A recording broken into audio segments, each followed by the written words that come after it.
On a Saturday afternoon 2 years ago, a red Vauxhall parked in the centre of Omagh.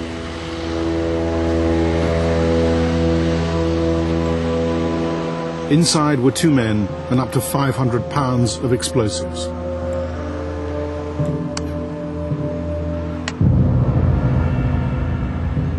After arming the bomb, the 2 men walked away and melted into the crowd.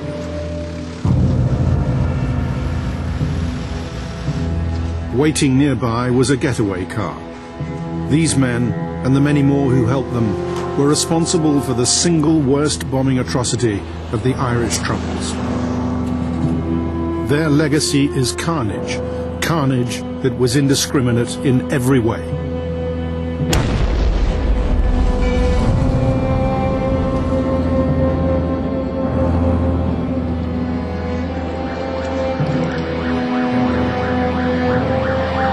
"29 men, women, children and babies were killed. The bombers were former members of the Provisional IRA who opposed their ceasefire. They call themselves the real IRA. Two governments will do everything that is possible within their power to hunt down those responsible for this outrage. These people will never win. Democracy will triumph over evil. These evil people, these mindless people who do not care about the lives of this generation and future generations, we will defeat them." The scale of the joint police investigation on both sides of the border is unprecedented.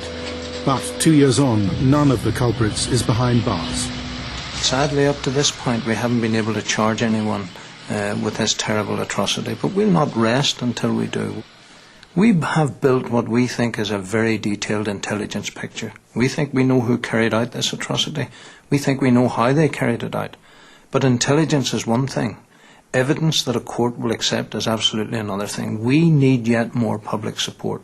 We get that public support, and we've had a lot of it, but we need the final pieces fitted into this jigsaw in terms of evidence rather than in terms of intelligence. But our intelligence is very precise. It's likely that only witnesses can provide the final pieces of this jigsaw. Several have already given vital evidence to the police, but they're too frightened to give evidence in court. The absence of prosecutions is an increasing burden for the families of the Omagh bombing. As time has gone on now, I'm getting more, when I think about it more, I'm just so angry to think that, well, they murdered Oran and Meg, they murdered him, and all those innocent people. And to me, I think, why shouldn't they pay for what they done, you know? Why should they get off with it?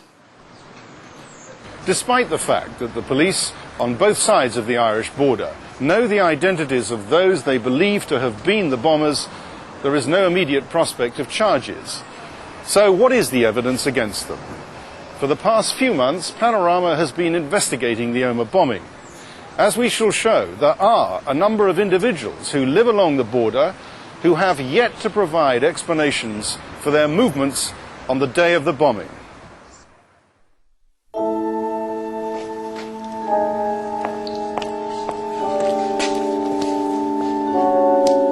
Two days before the bombing, a red Vauxhall Cavalier, left outside a block of flats in Carrickmacross, County Monaghan, was stolen. It was taken by an ordinary car thief, but this was no ordinary car theft. The car had been stolen to order by the real IRA. Somewhere in what's known as Bandit Country, the border area straddling South Armagh with the Irish Republic, the car was hidden for 2 days and loaded with a bomb.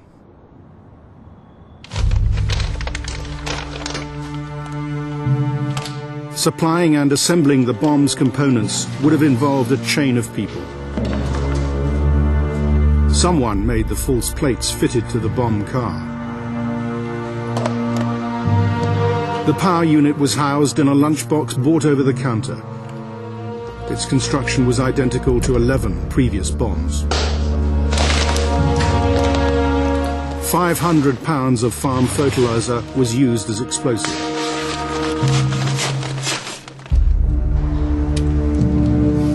steel tubing had been machine-tooled, containing high explosive, to boost the bomb to maximum effect. To trigger the bomb, a detonator was inserted. And this was connected to the power unit by wire running from the boot to the front passenger seat.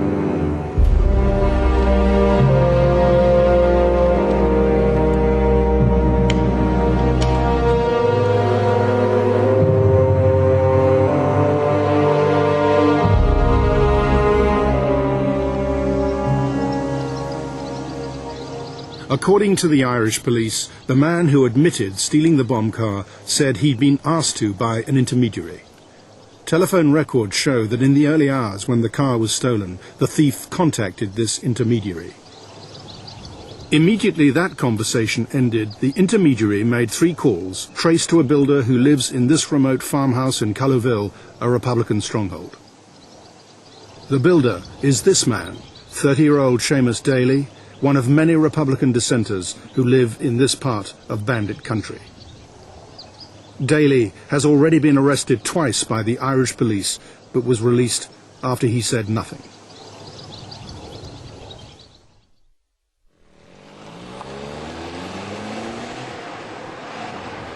On the morning of the Omagh bombing, the bomb car was taken from its hideout and driven north. The police believe it travelled in convoy with a scout car ahead of it, leading it to its destination and checking the route was clear of police and soldiers.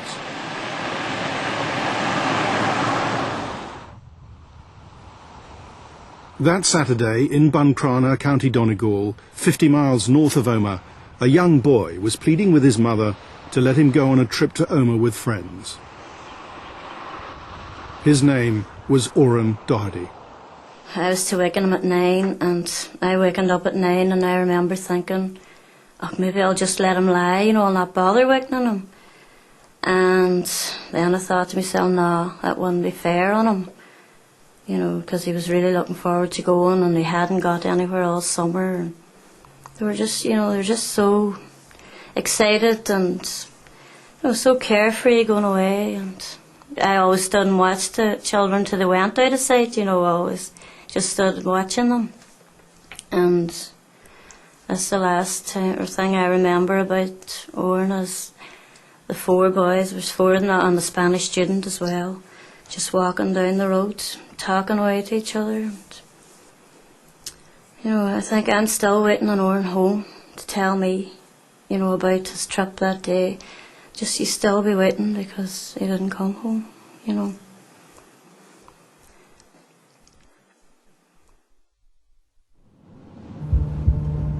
As the bomb car and the scout car headed for the border, the police believe they communicated by mobile phone.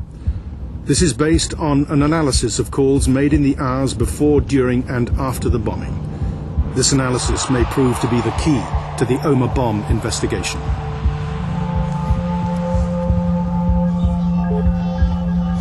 Mobile calls are relayed through a network of masts. The number of the phone making the call and the number of the phone receiving it are logged, as is the time and duration of the call. The signal from a mobile telephone is usually routed through the mast nearest to it. Crucially, a record is kept of the location of the mast transmitting the call and the location of the mast receiving it. In this way, it is possible to keep track of the movements of a mobile telephone, sometimes down to 2 or 3 miles. There are 2 mobile phones whose records on the day of the bombing are of special interest. Their movements have been tracked north from the Irish Republic to Omagh and back again. This was at a time consistent with the bombing and along a route consistent with the one the bomb car could have taken. One of these 2 phones belonged to this man, Colin Murphy, a wealthy builder. He's also a seasoned terrorist. Once he smuggled guns for the Provisional IRA. Today he's opposed to their ceasefire. The other phone, which travelled north, was normally used by Murphy's foreman. Murphy was arrested by the Irish police and interviewed. Colin Murphy is said to have told them that on the eve of the Omagh bombing, he had a rendezvous at this bar in the border town of Dundalk. The Emerald is owned by Murphy, and it's not a place for strangers. It's a haunt popular with Republican dissidents. According to the police, Murphy said he handed over both his mobile and his foreman's mobile to another builder. That builder was Seamus Daly, the man who records show had been contacted after the bomb car was stolen. When Murphy was first asked why he handed over the mobiles, he's alleged to have said, "What can I say? I could finish out at the border with a hole in my head." Later, he said to have told the police he did know the mobiles were to be used to move bombs. We spotted Colin Murphy arriving at this building in Dundalk, which is where we caught up with him. Mr. Murphy, my name is John Ware and I work for the BBC television programme Panorama, and I want to talk to you about the Omagh bombing. Right. Okay. I wonder if you could explain to me why it is that you gave your mobile telephone and the mobile telephone of your foreman to Seamus Daly on the eve of the Omagh bombing. I didn't give my phone to anybody. Well, the police say that you admitted to them that you did. I didn't admit. You didn't? I didn't admit. You didn't? No. How is it that these phones, can you explain how these phones became to be located in the Omagh area at the time the bomb car was parked on the day of the Omagh bombing? Can you explain that? No, I can't. Do you think the Omagh bombing was an atrocity or not? Terrible happening. Charlie Lansborough on stage. A terrible happening was also what Murphy is said to have told the police. The loss of innocent lives, he said, was a disaster.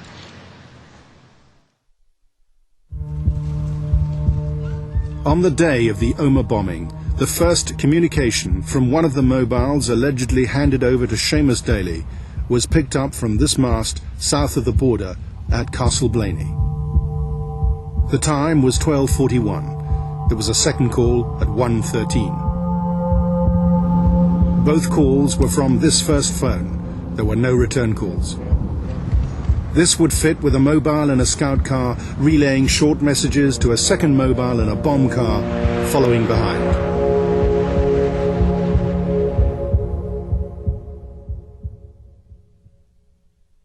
He never normally went into the town. He went in to buy a pair of jeans and a pair of boots. And he had planned on only being in for a very short time. What sort of a son was Aidan? He was, physically, he was 6'2". He was an extremely healthy young person. He had a lot of healthy interests that teenagers have. He enjoyed music. His life was cars. He enjoyed a home life. He was somebody that was always willing to help. I don't know, he just felt that when we were a complete family, that we could have done anything. At 1:29 on the afternoon of the Omagh bombing came another call from the first mobile. This was relayed through this mast at the border crossing at Ochnacloy. This call fits with a scout car giving instructions to a bomb car which of the several border roads was safe to cross. Meanwhile, in Omagh, the streets thronged with shoppers. There was real hope in the air.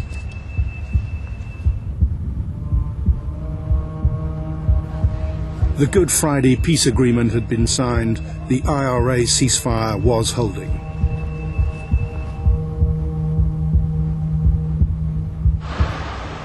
By 2 p.m, the first mobile had moved yet further north and was in the Omagh area.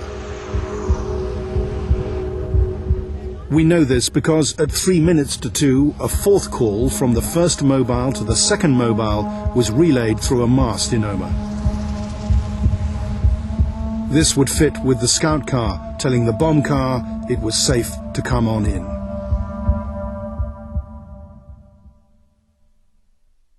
Me and Alan went to town every Saturday But the night before, I went into his room and he said, "Mum, I'm not going to town tomorrow." And he said it in a kind of a depressed tone of voice, which was unusual for Alan.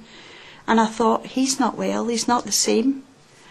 So I walked out the room and I went back in and had a look at him, and I thought, there's definitely something wrong with Alan. And I says, "Why do you not want to go to town?" He says, "I just don't want to go tomorrow." So the next day it was really me that asked him to go to the town,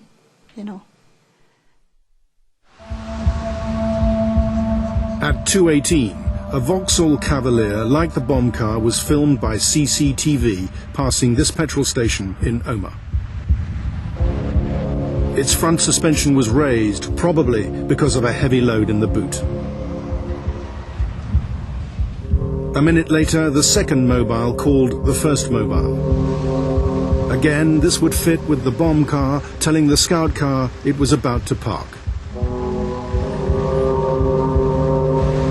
The time, 2:19, agrees precisely with when a witness claims to have seen a red Vauxhall Cavalier crossing a junction to where the bomb car was parked. It was at this point that its lethal cargo was armed.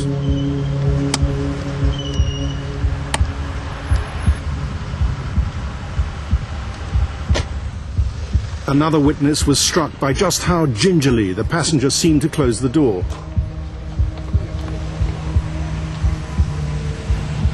The bomb car's passenger and driver were last seen heading down this path to the car park of a local store. Almost certainly, they made their getaway with their friends in the scout car. There were no further calls between the two mobiles, which would fit with them now being in the same car.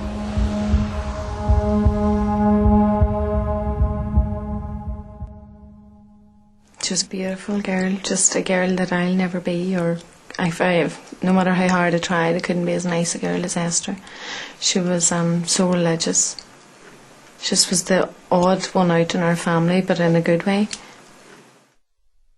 That morning, me and Esther fell out, and it's the kind of thing I've learned to live with it now.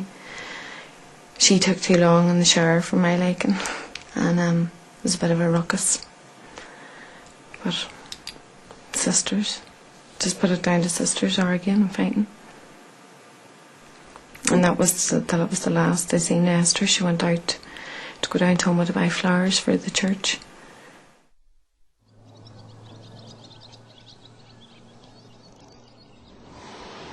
As the bombers headed back towards the border, the first of 3 warning calls was made from a phone box in South Armagh to the newsroom of Ulster Television in Belfast.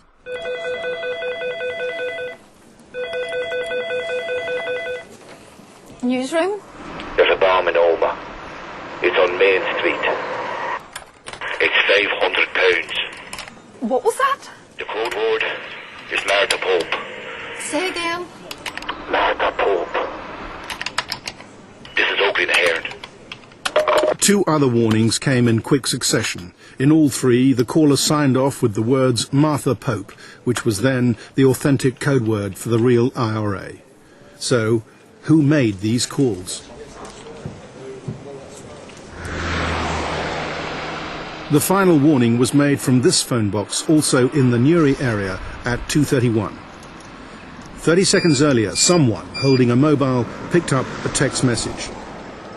This mobile has also been located in the same area as the phone box. Could whoever received that text message also have then made the final warning call?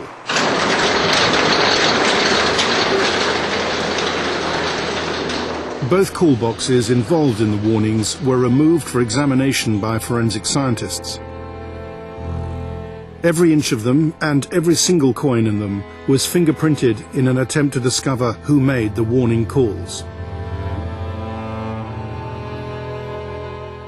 The RUC drew a blank. There are, however, other clues as to the identity of someone involved in relaying the calls.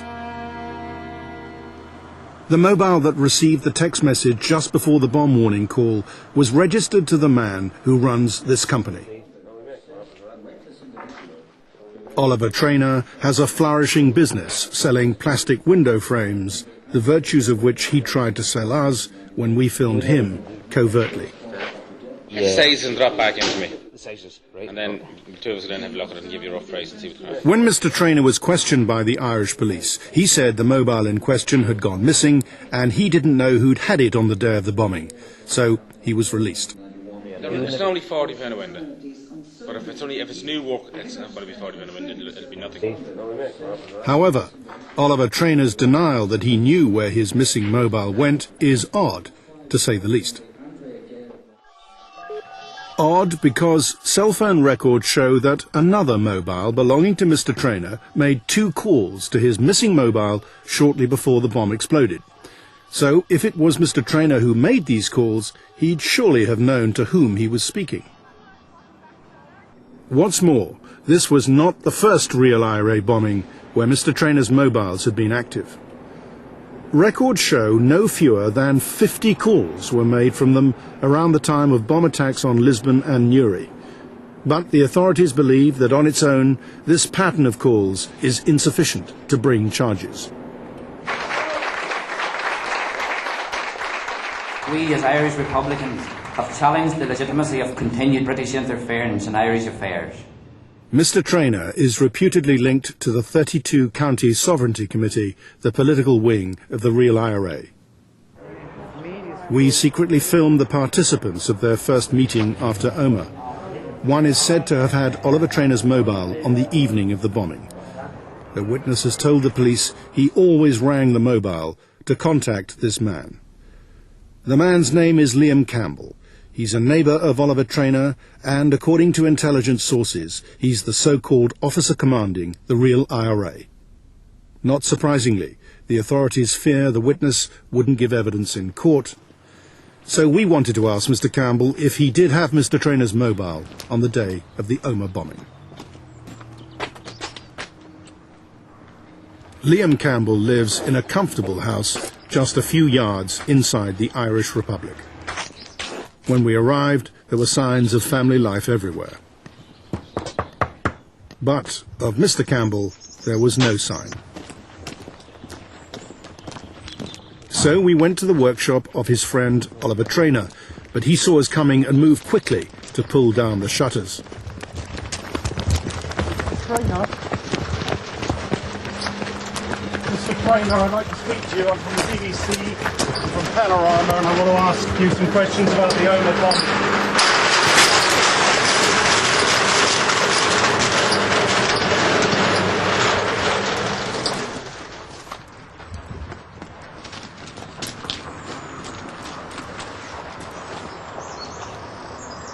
One of the questions I want to ask you, Mr. Traynor, is did you lend your mobile phone to anyone on August the 15th, 1998?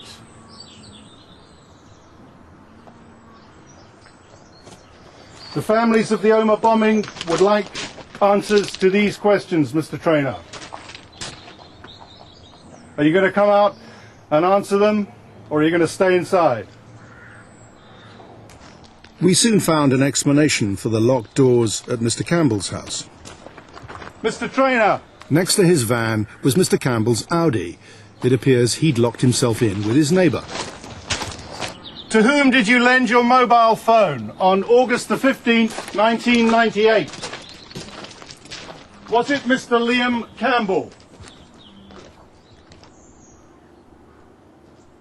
Can you tell me why your telephone appears to have been used in several other bombings? We followed up our visit with letters to Mr. Campbell and Mr. Traynor asking detailed questions, but they didn't answer them, except to deny any involvement in the Omagh bombing.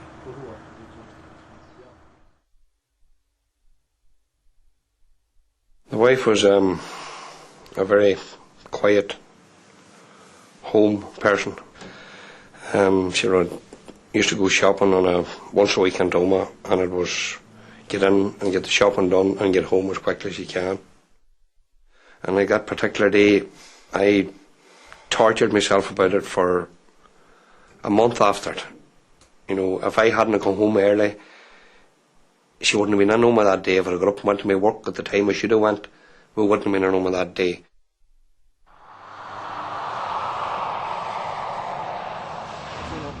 On the day of the bombing, the last call from one of the mobiles that had been in Omagh was at 2:38 p.m.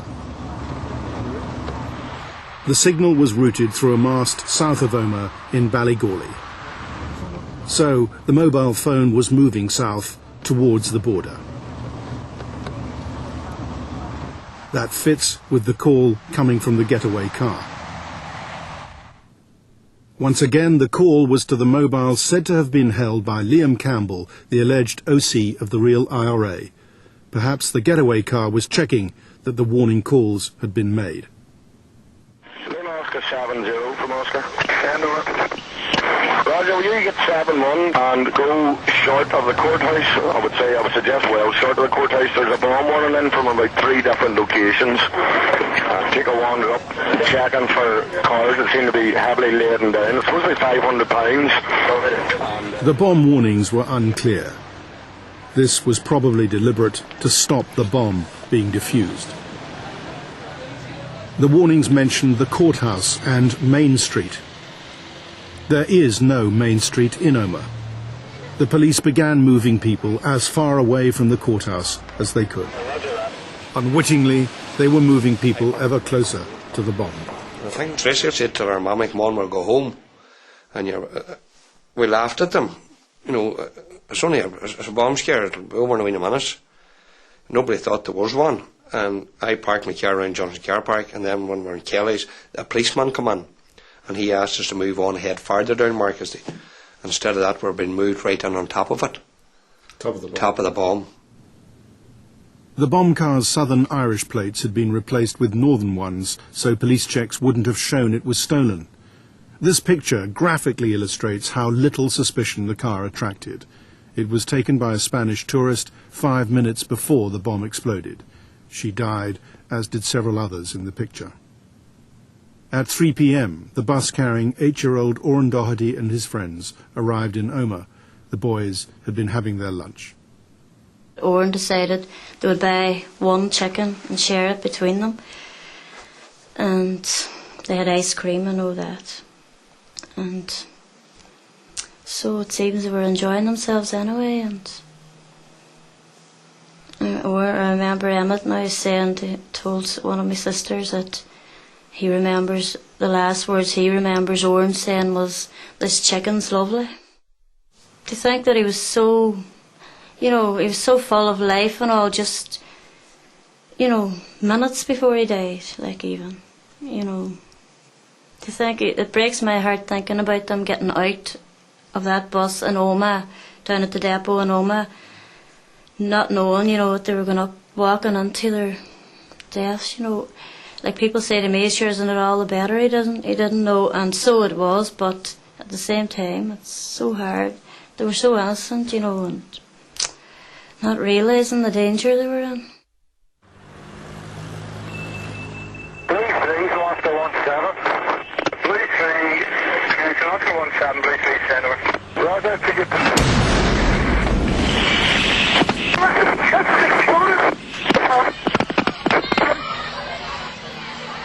I remember the eeriness, this darkness just come over the place, and everything was hazy. And then I remember hearing screams, and I had a bit of glass. It was a big bit in the back of my head, and I pulled it out. I thought, I'm dying.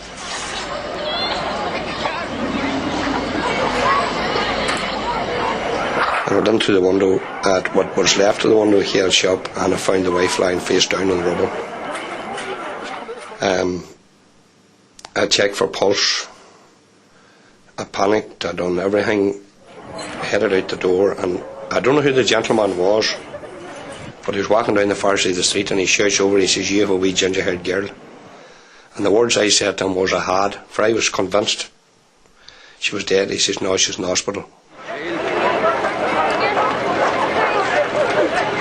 There were bodies scattered all over the street. Many had been covered. There were body parts, pieces of brain, pieces of arms, pieces of legs. There was a torrent of water flowing down the street. There were electrical cables sparking. There were roof slates falling onto the road nearby. It was a scene from hell. pulled over a lady who looked as though she was in her 20s or 30s, turned her over, and there was a naked child lying underneath her. The child had its arms crossed, and I made an assessment, hoping that I'd find some sort of life there, and pronounced life extinction on her, and as it turned out, her mother.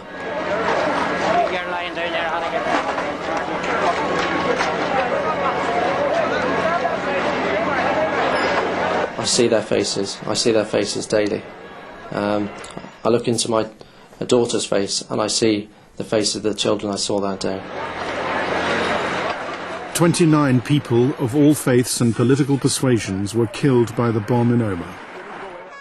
Most were women. One family lost 3 generations: a grandmother, her daughter, her baby, and her unborn twins. The dead also included 5 other children and 5 teenagers. 232 people were treated in hospital, some blinded, many disfigured for life.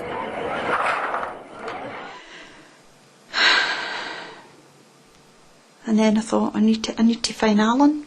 I need to find Alan. That's always in my mind, finding Alan.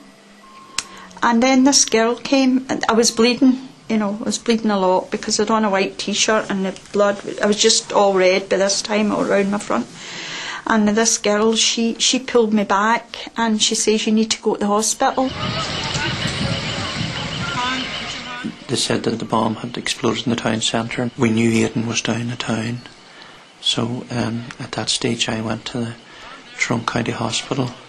When I got up into the casualty department, there seemed to be hundreds of people out on the actual back entrance to the hospital because there was no room inside it.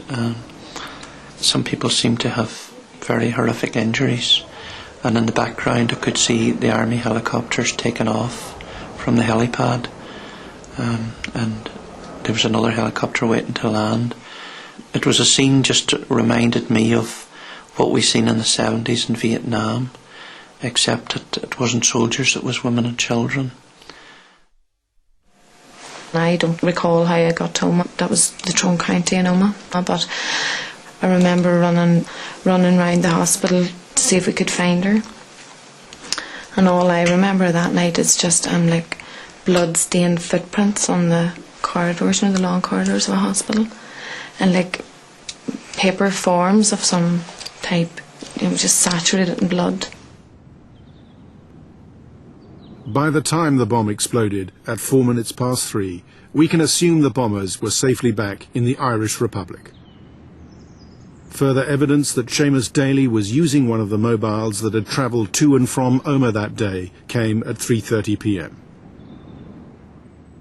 The records show that the phone linked to Daly called a businessman. In a signed statement, the man has told the Irish police that the caller was Seamus Daly. They were talking about how to make money together from a tax scam. But, as with other witnesses in this case, this witness has also told the police he doesn't want to give evidence against Daly in court.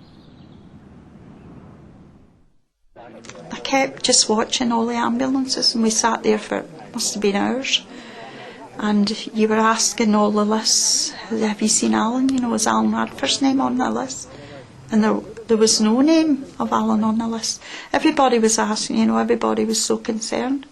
So then they sent us home, us that were able to go home. And I went home and to find out if he had arrived home, and he hadn't. And I went back then to the hospital, and I couldn't find him again. And I went back home again, and at that stage I remember lighting a candle on the front window. As the night wore on, you just knew that it wasn't going to end up the way you wanted it. That same Saturday night in Dundalk, the Emerald Bar, now called McDonald's, was host to some of those linked by the mobile phones to Omagh. What's alleged to have been said here would amount to an admission from Daly that he knew all about the bomb car. One of the mobiles handed over to Daly in this bar the previous evening belonged to a building foreman. That Saturday, the foreman's phone had been to Omagh and back, as the phone records show. That night, the foreman happened to be here in the Emerald Bar when Seamus Daly approached him. Perhaps it was the drink in Daly. But according to the foreman, Daly seemed to make light of the carnage unfolding in Omagh. In a bantering way, Daly is said to have remarked to the foreman, "You drove the yoke to Omagh." By yoke, the foreman says he took Daly to mean the bomb car. The foreman is unlikely to give evidence against Daly through fear, so we tried to put several questions to Mr. Daly ourselves. Eventually we identified a white van he was driving. But Daly was a difficult man to follow, and we lost him down a maze of country roads around the border. Then we spotted his van at his farmhouse off the beaten track. It seemed to have been parked to block our entry.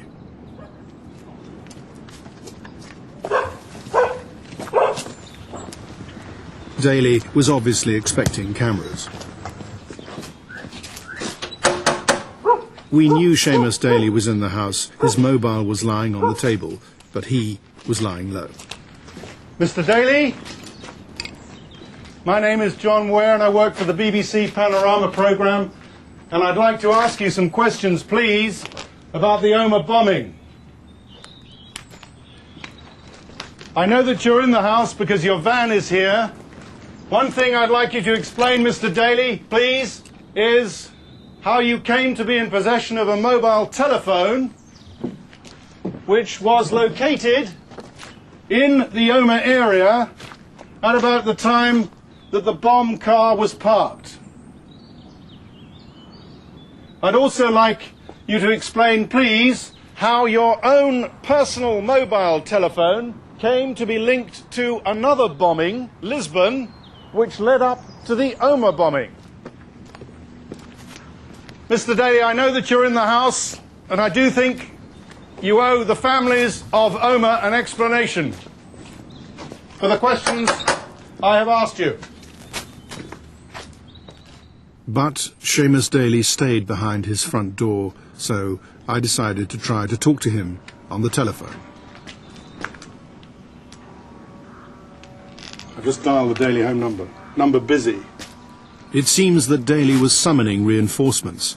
The local police informed us that minutes after we left, a posse of his brothers and friends arrived.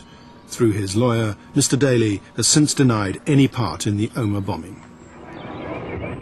Despite the scale of the police investigation, even reconstructing bomb parts from tiny fragments, the authorities need more evidence for a prosecution. There are 15 men suspected of involvement in the bombing. Without knowledge of their names, potential witnesses may be unaware of vital evidence they might possess. But there must be a whole range of people, associates, even friends, people shocked to the core by this atrocity, who have vital pieces of information as to the activity of those who were actually involved in this atrocity. And those people, if given encouragement, might just exercise their judgment properly and come forward to us or to the Garda Síochána. The Commissioner of the Garda Síochána is on record as saying he's not sure the culprits will ever be caught. Do you share that view? We will never give up the quest for these people. And I am yet optimistic that given yet further public cooperation, we will bring these people to justice.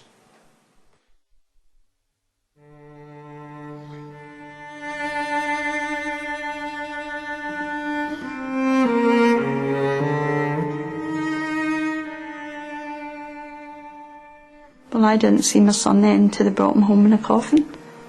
And I thought, this can't be my son coming through this door. But I remember the shrapnel wounds over the face. I didn't see his body. I think Alan was all in one piece, as far as I know, which is something that maybe other families didn't even get to see their loved ones, you know. And I can't remember the shrapnel wounds and that in his face. I know he had, you know, quite a bit. But all I saw was a beautiful peace on his face. Like he was at peace and he was happy. And I miss him so much.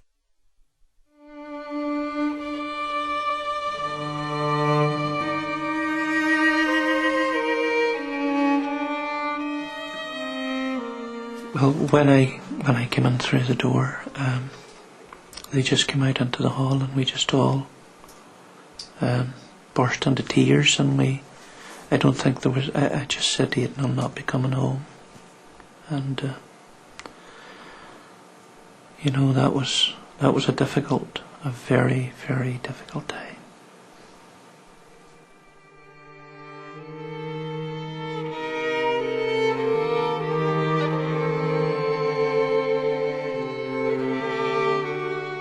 So my brother-in-law took me down Sunday night to the makeshift morgue outside Omagh. And I remember going in there, and it was just so cold. And I just remember his eyes wide open as if he was looking up. And whatever way his lip was, to me, he was crying when he died. You know, whatever way his wee lip was, his bottom lip. To me it looked as if he was crying.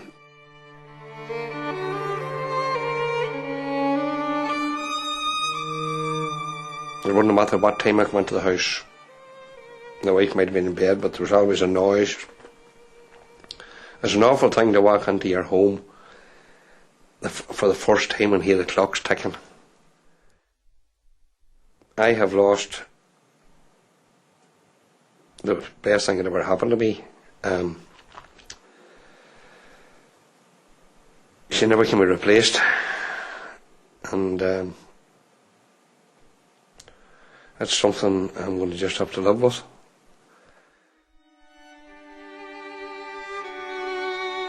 Whoever bombed Omagh, and those who know they did it, also have a terrible burden to live with: their consciences.